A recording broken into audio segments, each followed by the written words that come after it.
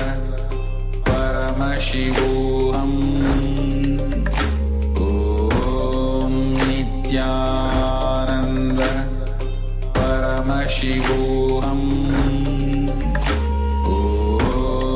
Nithyananda. Paramashivoham. Om Nithyananda. Paramashivoham. Om Nithyananda. Paramashivoham. Om Nithyananda. Paramashivoham. Om Nithyananda. Paramashivoham. Om Nithyananda. Paramashivoham. Om Nithyananda. Yes, Nithyananda. Welcome to the next session of the day of Paramashivoham Level 2, the glimpses of Paramashivoham Level 2. Let us open this session with the Saprivandanam. Nithyanandam Paramasukadam Ketvalam Jnanamurtim Anvadidam Gaganadamsham Dhammamasya Laksham Ekam Nityam Vivaramachalam Sarvadim Samashikam Bhavadidam Gunaraidam Satudam Dhammamani.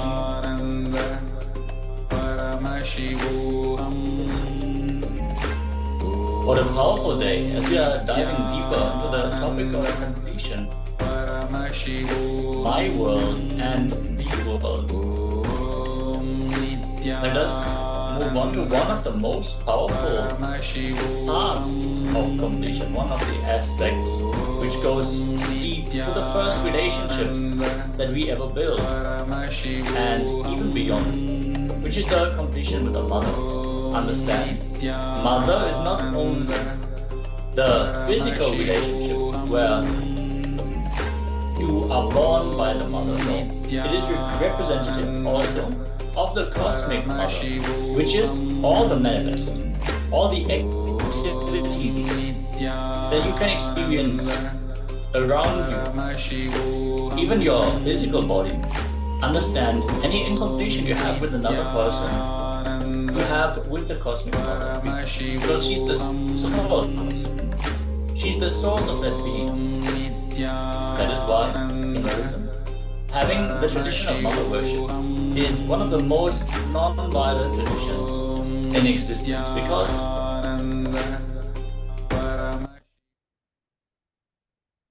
yes, sorry for the technical glitch. I hope I'm audible now for everyone. We are going to dive into the mother completion and learn about what it means. What is the benefit?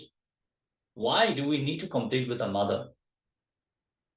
One of the first relationships, if not the first relationship that we experience, 9 months before we even cognize about this world, we spend in the space of oneness with our mother.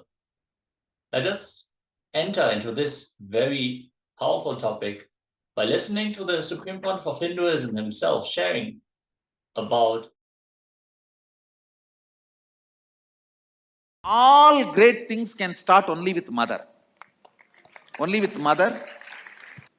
See, all our identity, whether you are in a deep sleep or waking state or Turiya or Turiyatita, we are all from mother and we go back to mother. It's only if the mother becomes active you can get enlightened. Understand? Sadashiva is a state. Only mother holds the key.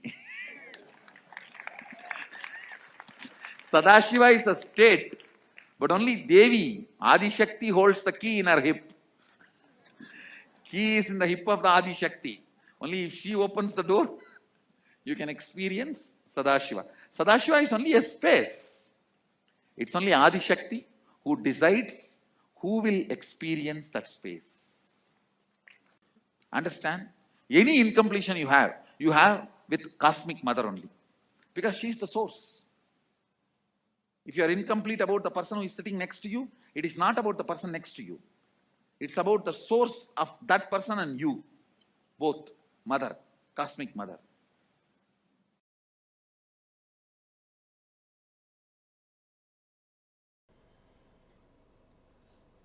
Understand your day-to-day habits, the way you respond, whether you get angry or you are always cool, what for you should get angry, what for what you react politely, how nasty you can get when you get angry, or when you are polite, how you behave, you are good, bad, all these habits.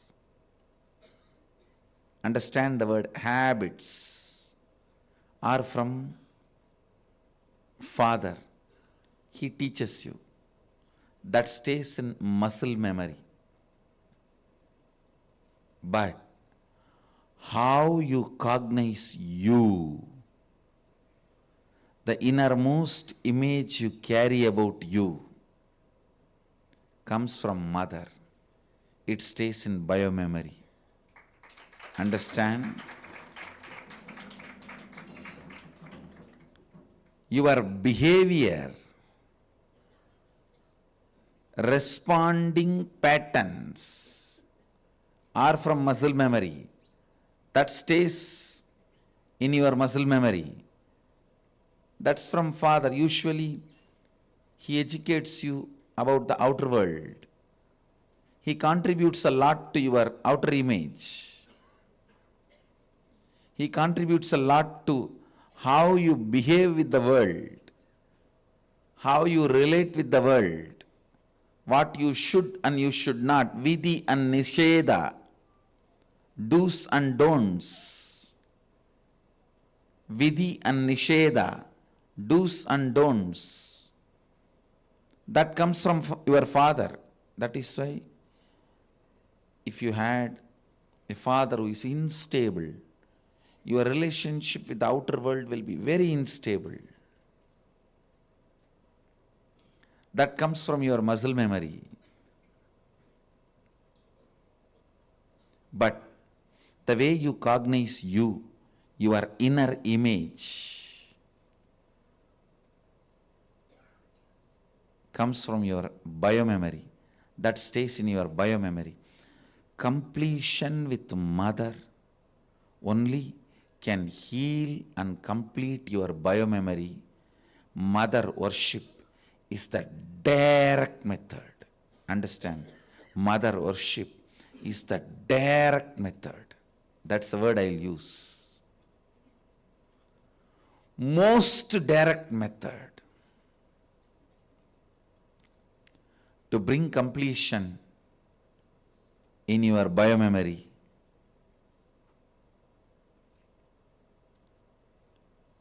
The attitude, the bhava, which forms the basis for the way you connect with the life, with the world, the same attitude forms the basis for you to connect with yourself. Please understand, that is what we call karma in Vedic tradition. If you judge, you will be judged. Why, you know? Because the basis with which you relate with the world, the same thing will be the basis with which you will relate with yourself. Don't think when it comes to others you can utter the strong words. When it comes to you, you can just be very cute and friendly. No. The strong words which you utter towards others will be the same strong words you will be uttering towards yourself. Listen. The strong words you utter towards others will be the same strong words you will be uttering towards yourself. The attitude you build towards others will be same. That's the same way you will be relating. That will be the basis for you to relate with yourself also.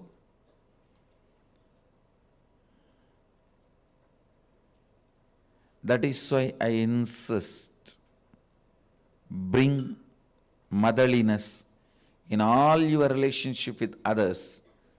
You will bring so much of motherliness in your relationship with yourself. You will be able to heal you. You will be able to feel you. You will be able to be complete within yourself.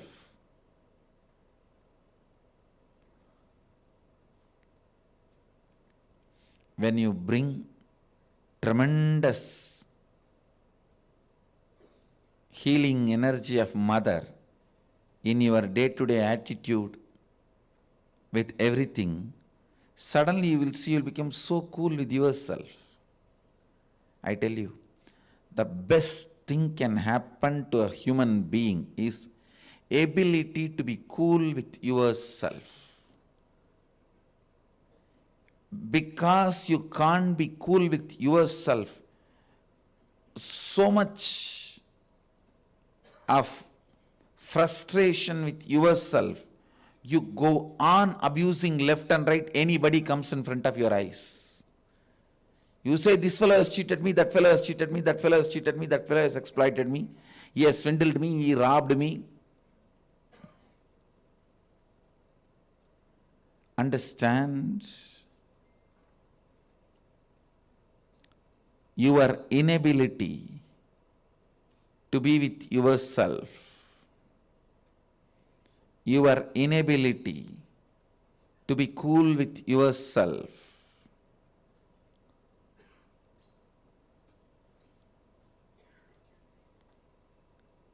is the frustration in your system.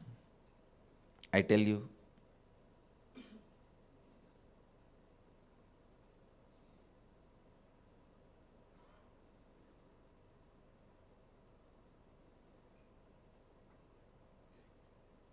understand? I really want to tell you, bring mother worship as part of your cognition. You will be so cool with yourself.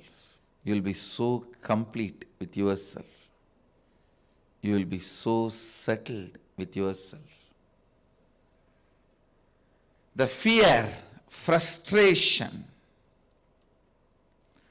because of frustration inside, how you possess objects or things or persons. Understand? When you are frustrated, suddenly you will have so much of possessiveness to the property you have, or the car you have, or the bank balance you have, or the persons in your life. You will just suffocate the objects and persons who are part of your life. I tell you. Let the car be in garage, not in you. Let things be in their place. Your inner space should have place only for completion and joy.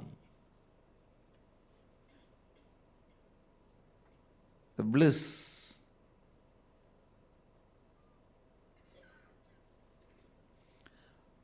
The moment you start cognizing frustration with yourself, the first thing you do, then I don't have anything in the life. Come on, catch. Like an octopus. The wealth you have,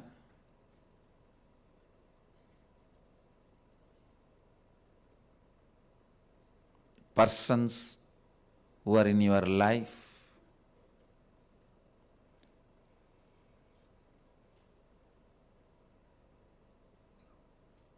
when that grabbing starts, understand, it feeds into your frustration. It doesn't heal your frustration.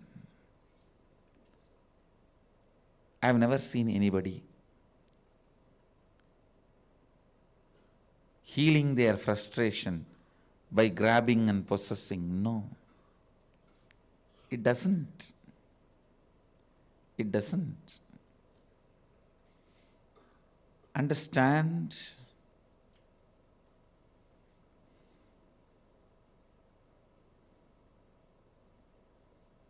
the mother energy,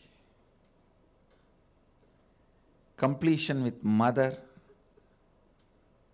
and connecting with life as mother,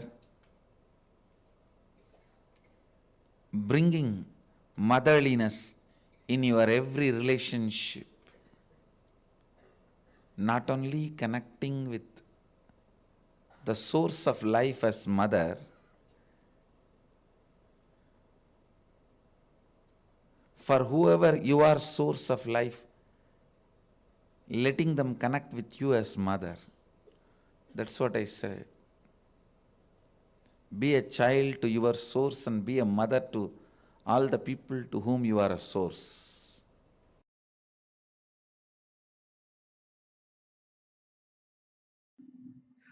For example, love is related to your heart center. You may ask how. Around the world, in all the culture, in all the language, love and heart are used as synonymous. Love and heart are used as synonymous. Not only in English language, in every language. Any of you who knows some language in which the love and heart is not synonymous? Can tell me. Because more than 50-60 language I referred. In every language it is synonymous. Love and heart, two words are used as synonymous.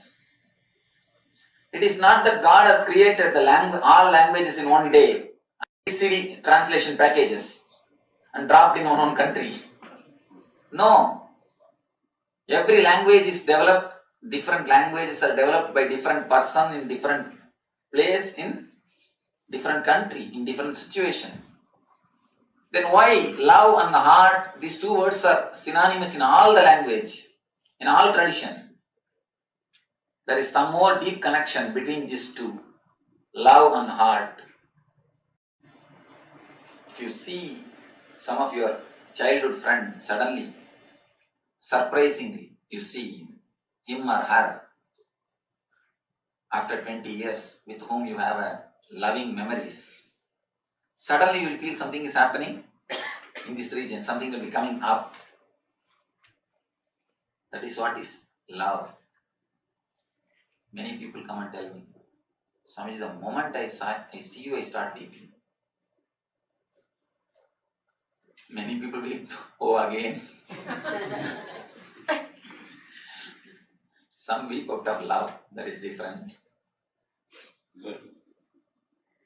When you see somebody with whom you have loving memories, cherished memories, joyful memories, just your heart overflows. You can feel exactly in this region something happening. How many of you have felt When you meet somebody, when you see somebody, after a long time, that something will be happening here. People who are attending second time, please give chance for the first time. Let them all relate with me. You can very clearly feel that something is happening in the Anartha region. I always tell, love is a peacemaker. If you have the peacemaker, you don't need pacemaker. When you don't have peacemaker, you need pacemaker. Love is a emotion which is related to the Anagata center, Art chakra.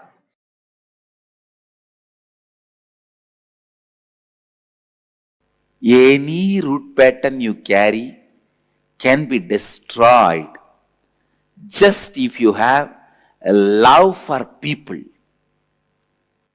Decide to go on enriching everybody who is happening in your life. Decide life is for others. It may be your father, mother, brother, sister, a person in the street, unknown co-passenger in the train, whoever is in your breathing space, life is for others. As long as you are stuck with your small problems, you will see poverty sitting on your head. As long as, I tell you, there are so many people, unfortunately, is not interested in looking to the truth. Vivekananda says very beautifully, when you think and understand life is for others, all the energies are showered on you. Wealth, knowledge, energy, everything.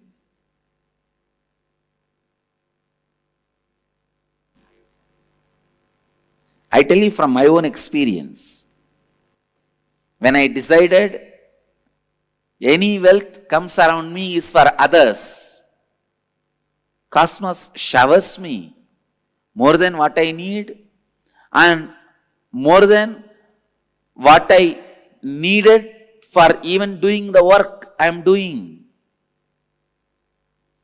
Same way I decided, all my knowledge is for others. I am not going to keep anything secret for me.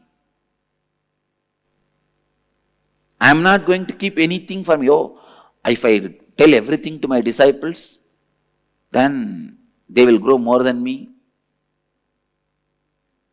I am very secure about that. No, I don't have that problem. So all my knowledge is for others. And I tell you, cosmos goes on showering, showering, showering. It goes on showering. Even I do not know how I am defining every principle, every concept. Just decide, life is for others. You will get back to the space you were in when you were born.